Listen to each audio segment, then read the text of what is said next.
जालन्यातल्या जामवाडी गावातील शेतकऱ्यांवर तिबार पेरणीचं संकट आलंय। जामवाडी गावातील शेतकऱ्यांनी आतापर्यंत दोनदा पेरण्या केल्या, मात्र पावसाने दडी मारल्याने दोन्ही वेळेस हातचं पीक गेलंय। जामवाडी गावातील शेतकरी भगवान बडदे यांची 4 एकर शेती आहे। त्यांनी खरीपाची दोनदा पेरणी केली, त्यात त्यांनी सोयाबीनचं पीक घेतलं, मात्र पावसाने उसंत दिल्याने दोन्ही वेळेस त्यांच्या पिकाचं नुकसान झालंय।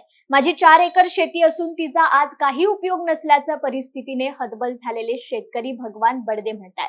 आता पाऊस पडला नाही तर करावं तरी काय, असा सवाल करत वरुण राजाने आपली कृपादृष्टी आमच्यावर करावी अशी अपेक्षा बडदे यांनी बोलून दाखवली आहे।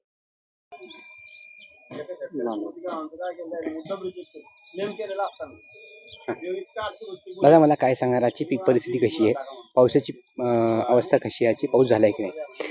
अहो सर, आम्हाला जवळजवळ जूनच्या 12 तारखेपासून आम्हाला एक थेंब नव्हता। अगोदर काहीतरी बुरबुरी येत होती, पण त्याच्यामध्ये कुठं असं ढेकळ सुद्धा आमचा विरघळला नाही। मला 3 वेळेस पेरणी करावी लागली। मला 4च एकर शेती आहे आणि एक मुलगा आहे, तो पण इकडे बाहेर कामाला जातो।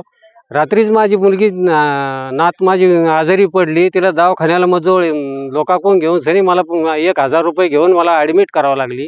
अजून ती मुलगी दवाखान्यात मध्ये ॲडमिटच आहे, अजून आणली नाही। मुलगा माझी सून तिकडंच आहे। ही 4 एकर शेती माझी असून सनी मला काय उपयोग आहे या शेतीचा? हिच्यात एक तर प्यायला पाणी नाही आम्हाला इथं, आणि 3 वेळेस मी ट्रॅक्टरचा खर्च किती 3 वेळेस केलेला आहे। 2 बैल पाळायचे म्हटलं नंतर त्याच्या पाठीमागं किती खर्च येतो, ह्यो खर्च माझ्याच्यानं झेपतच नाही ना। ह्यो 3 वेळेस घेतला तर हे ट्रॅक्टरवाल्याला मला किती पैसे द्यावे लागले? प्रत्येक वेळेस मला 3,500-4 हजार रुपये पेरणीचे द्यावे लागले। तिसऱ्यांदा मी पेरणी केली आणि हे माझं सोयाबीन ह्या असं आहे।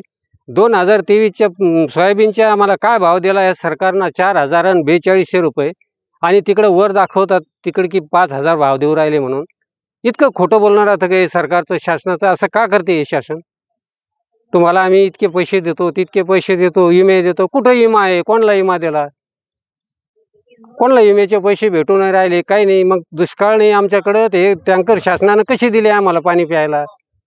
शासन म्हणतं तुमच्याकडे पाणी आहे, हे रात्रीला फक्त पाणी पडला हे थोडासा बघ 3 इंच इथं काहीतरी ओल गेलेली आहे, आणि हे रात्री 3 दिवसापासून ह्याच हे बी उपसलेलं आहे याचं। आता 3 वेळेचं बी, खत, ट्रॅक्टर खर्च कुठून आणू मी आता? येऊ कुठलं पीक लावलं होतं, किती वेळेस पेरणी केली तुम्ही? ही 3 वेळेस पेरणी केली सर आम्ही। तिसरी सोयाबीनचं पीक आहे, तिसऱ्यांदा पेरलं मी, तिसऱ्यांदा। साधारणतः किती उत्पन्न अपेक्षित होतं, किती नुकसान झालेलं आहे?